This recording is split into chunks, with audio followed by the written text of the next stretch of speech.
Hi guys! Today I'm going to show you an absolutely amazing way to crush the Sicilian Dragon. This time we have a brilliant game by the magician from Riga. Yep, Mikhail Tal. Alright, let's see how the 8th world champion crushed Robert Forbis's Sicilian Dragon. A beautiful game in just 30 moves. On the board we have the open Sicilian and Dragon variation. Continue with bishop to e3. This is the Yugoslav attack setup. One of the most effective systems for breaking down the fianchetto formation. Obviously, queen is ready to go to d2. The h-pawn is ready to drive straight into the heart of black's defense. At the right moment, dark-squared bishop is ready to slide to h6. This is a weapon you definitely need to watch out for.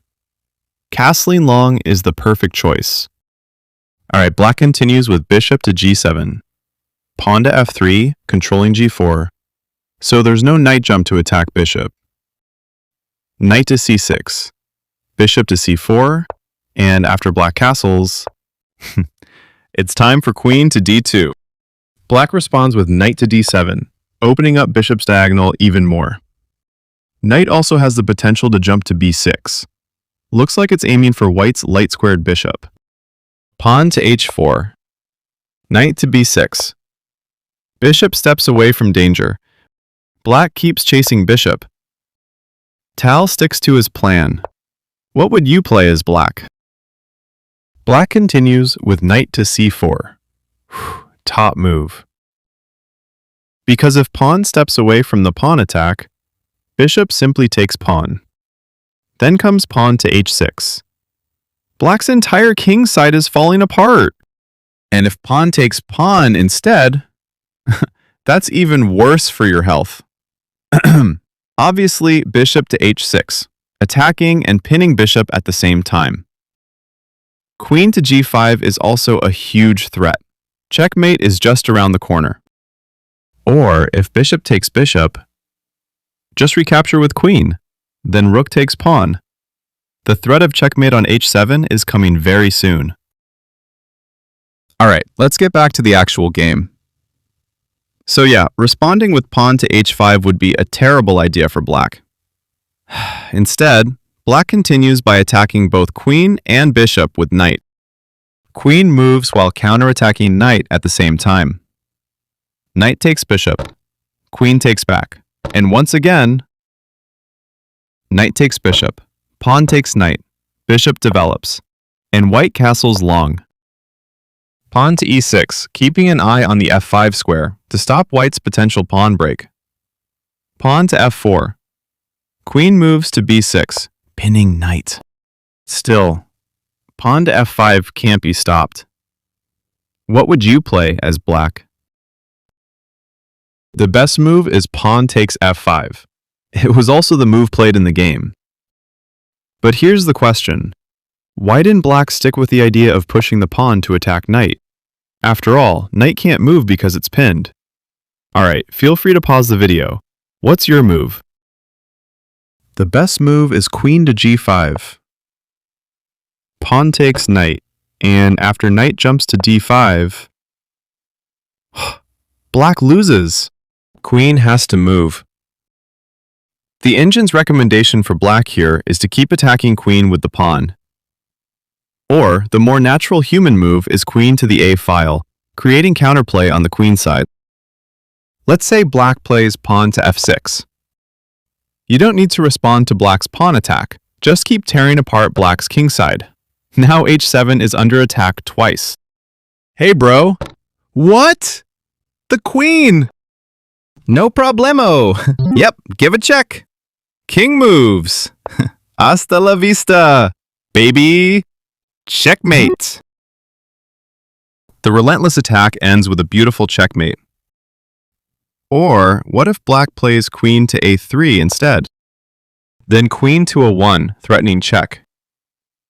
I wouldn't recommend continuing with king to b1, because you'd be missing a golden opportunity.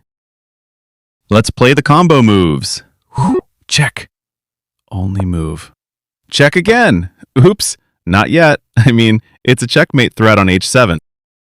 How does black escape checkmate? Let's say black goes for a perpetual check. Don't worry, bro. This is completely safe. Then just take queen. Another check. Just block with pawn. Check again. And now there's no more checks anyway. Obviously, rook now has a clear path to take pawn. So pawn has to take pawn. Still... The rook!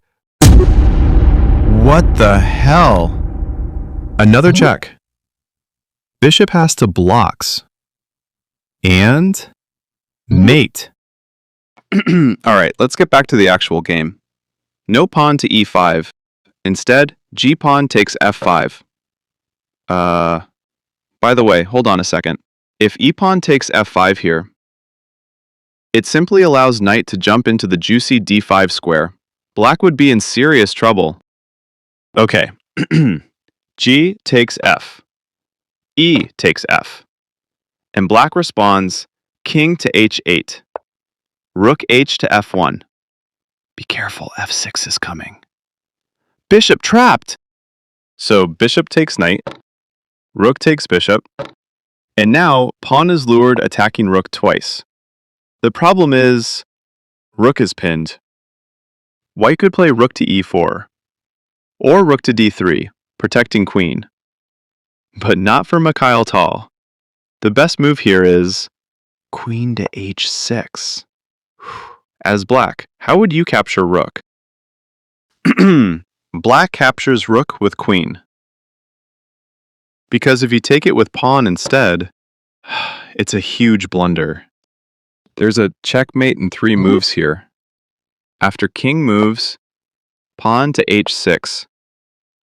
How would you stop the checkmate threat of queen to g7? Okay, let's go back. No pawn takes rook. Instead, black captures rook with queen. Then comes a check. King has only one move. And finally, Tal plays knight to d5.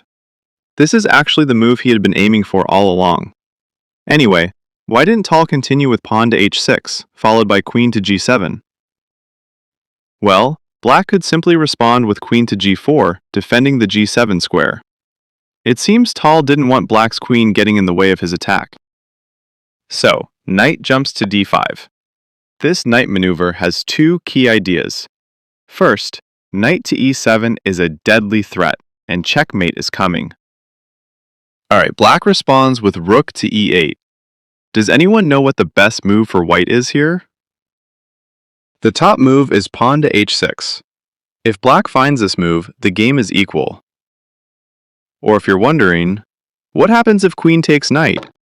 Yep, that's the second point of the knight move. The idea is to take away queen's access to g4, and black's queen has also abandoned the dark square diagonal.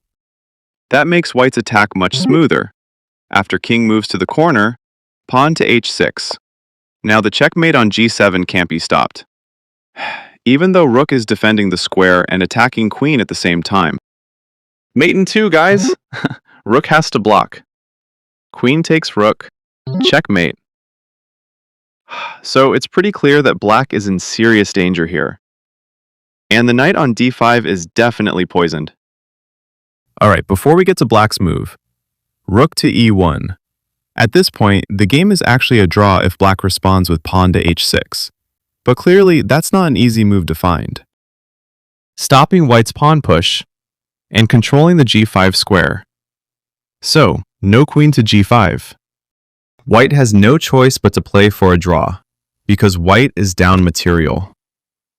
Queen takes. Rook to f3. Then to g3, threatening checkmate. Pawn to f6. And queen has to keep giving checks. Check. King moves. From here, queen has to keep giving checks back and forth, leading to a draw by 3-fold repetition. Because if rook gives the check instead, king simply escapes and white loses the game. So pawn to h6 wasn't found in the game. Instead, rook to e8, stopping knight from jumping to e7. Queen check. Here, king moves to the corner. Or if king goes to f8 instead, queen check. King moves back. Knight to f6. And queen takes pawn, checkmate. Alright, so the king goes to h8. Pawn to h6, threatening checkmate on g7. Pawn to e4. Queen is eyeing the g7 square. We block queen's diagonal. How would you stop queen to g7, checkmate? Okay, rook to g8. Please feel free to pause video. What's your move here? Congratulations if you guessed it. Queen... Check! Black loses. Rook has to take queen. One last question. Which pawn should take rook? The best move is h-pawn takes rook. Because if you capture with f-pawn instead, queen takes pawn, then pawn takes queen, king takes pawn, white ends up down 2 pawns. Black wins. Because if king moves to avoid the check, knight jumps to e7. Checkmate. Alright, so h-pawn takes g7, check. King has to move. Knight to e7, mate. A beautiful attacking game, finished with a stunning smothered mate. On move 24, Mikhail Tal capitalized on Robert Forbis's mistake. It looks like a simple move, but it's incredibly difficult to find. 96% accuracy by Mikhail Tal. I hope you enjoyed the video, and I hope you found it helpful. Stay happy, take care, and thanks for watching. Yeah, we played away.